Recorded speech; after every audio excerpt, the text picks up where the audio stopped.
సత్యసాయి జిల్లా కొత్త చెరువులోని నాగులకనం వద్ద ఓ ఇంట్లో దుండగులు చోరీ చేశారు. అర్ధరాత్రి సమయంలో ఇంటి తాళాలు పగలగొట్టి 4 తులాల బంగారం, ₹1,00,000 నగదు దోచుకు వెళ్లారు. దీనిపై పోలీసులు కేసు నమోదు చేసుకుని దర్యాప్తు చేస్తున్నారు.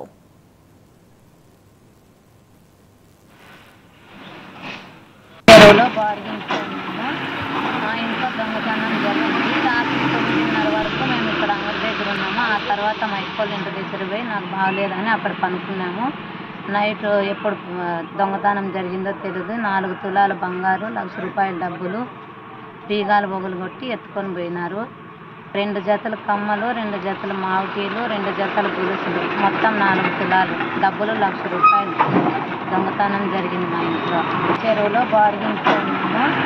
మా ఇంట్లో దొంగతనం జరిగింది. రాత్రి 9:30 వరకు మేము ఇక్కడ అంగడి దగ్గర ఉన్నాము. ఆ తర్వాత మా ఇక్కలు ఇంటి దగ్గర పోయి నాకు